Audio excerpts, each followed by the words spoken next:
Namaskar and welcome to Bharat Frontliners. For decades, India largely thought of itself as a continental power. Our politics was land focused, our threats were land focused, and even our understanding of national security rarely extended beyond our immediate borders. But history is changing, and nations that fail to understand geography eventually lose influence to those who do. Far away from the noise of political debate and television headlines, India is now preparing one of the most ambitious strategic projects in its modern history, the Great Nicobar Project. This is not a symbolic project or a vanity exercise. It is a hard geopolitical statement. Because in the 21st century, power no longer moves only through armies. It moves through shipping lanes, energy routes, ports, supply chains, and maritime influence. And Great Nicobar sits close to the most important choke points in the world, the Strait of Malacca. A massive percentage of global trade and energy movement passes through this narrow maritime corridor every single day. Oil from the Middle East, cargo from Asia, and critical global supply chains all move through these waters.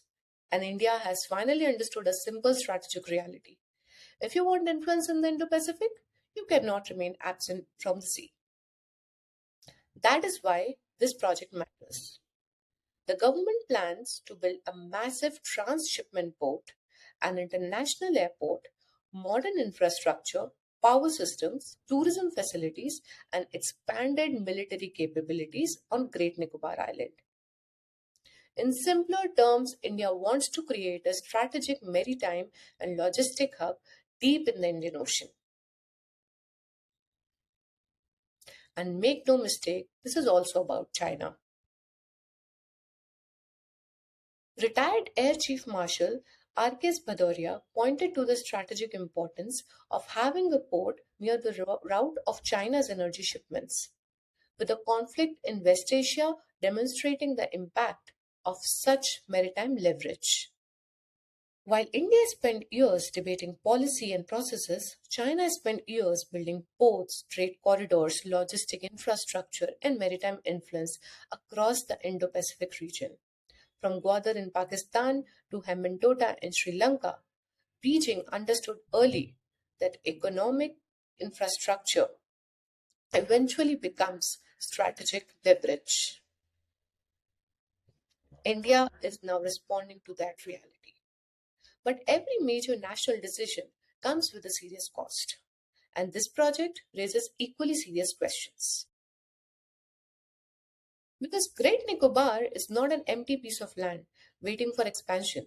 It is one of India's most ecologically sensitive regions, home to the dense rainforests, coral ecosystems, rare wildlife, and indigenous tribal communities. Environmental experts are warning that large-scale construction could permanently alter ecosystems that have existed for centuries.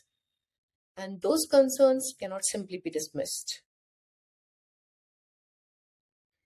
There's another complication to it. The island falls in a highly seismic zone.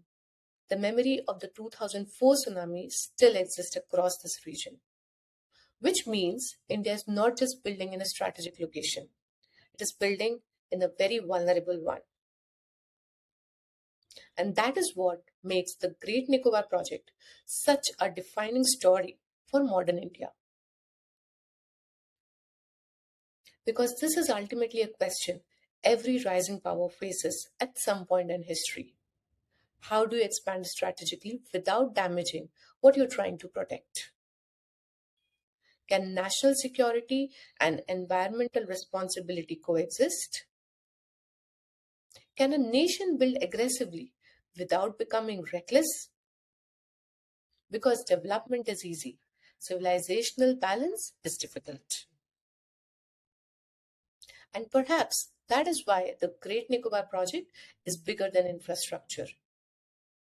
It represents India's transition from a defensive power to a nation beginning to think strategically about the world around it, not just protecting territory, but shaping influence, not just reacting to geopolitics, but preparing for it decades in advance.